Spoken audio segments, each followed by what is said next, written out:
Assalamualaikum everyone. So last time in primary 4 we had discussed about the chapter the rights of Allah the Almighty.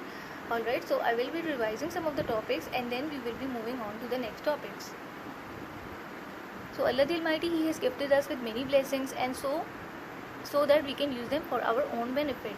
What is our duty? It is our duty to our Creator that we thank Him for all the blessings and also try to make sure that we make the right use of these blessings.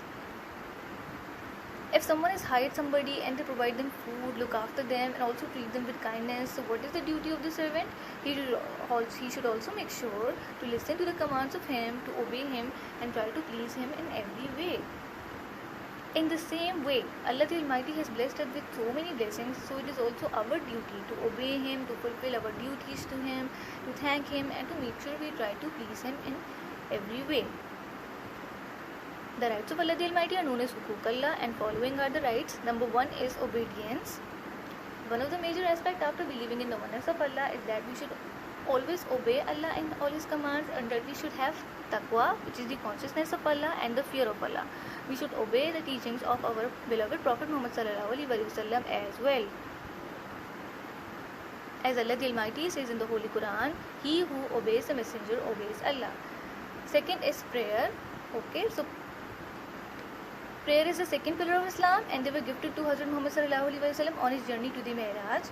Offering prayers helps us to connect with Allah the Almighty, and by praying we ask Allah the Almighty for His guidance, for His help, and we thank Him for all the wonderful blessings which He has bestowed upon us.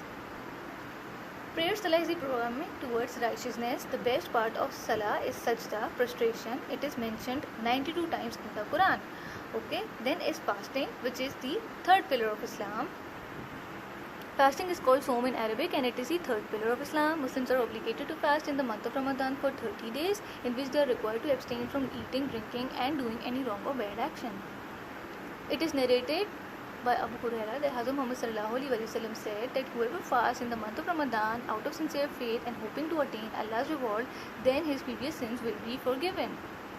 Allah the Almighty says, fasting is for me and I will give its recompense. Then we had discussed about zakat, zakat al-mal. Zakat is the fourth pillar of Islam and it is obligatory to be paid by those Muslims who have a certain amount of wealth kept for a year, and this zakat can be given at any time of the year. Zakat helps in the purification of the wealth and the heart. It helps in reducing poverty from the society.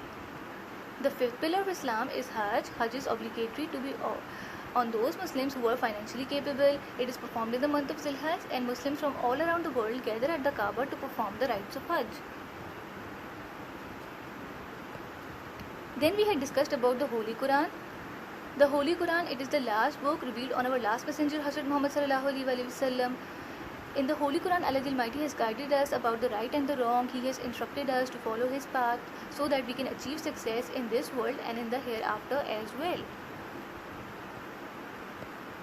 The Holy Quran is a complete code of life and by following it we can lead a righteous life.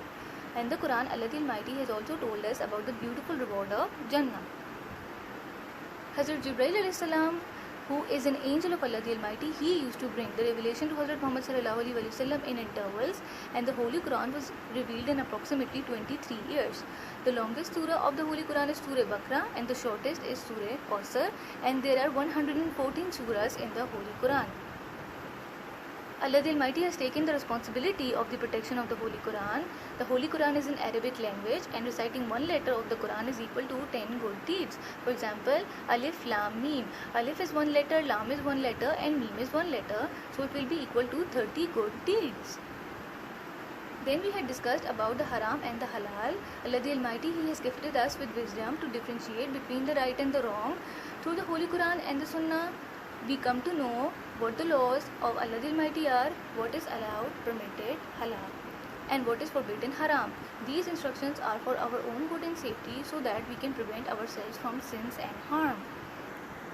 About those things which are haram, Allah the Almighty says in Surah Al-An'am, do not eat that on which the name of Allah is not mentioned when the animal is slaughtered, that which is dead, pork, bacon. So these are the things which are haram. So another duty that we owe him is that we enjoy which is halal and permitted, and that we keep away from that which is haram, forbidden. So I hope you have made the title page of the first assessment and the title page of the chapter The Rights of Allah the Almighty. Okay, today this is the index for today. Alright, we did question number 1 in the class. So this is question number 1. What is meant by obeying Allah the Almighty? The answer is, obeying Allah the Almighty means to fulfill all His commands, to please Him, and that the only fear we must have is of displeasing Him. We should also follow the teachings of Hazrat Muhammad sallallahu alaihi wasallam. Okay, so this was the question which we did in class today. Now for your homework, you have to write any 10 descriptive names of Allah the Almighty with their meanings. Okay, so you will write the names in Arabic and you will write their meanings in English. Okay, so this activity is given on page number 12 and you have to do this in your notebook. That is all for today. Thank you and Jazakallah.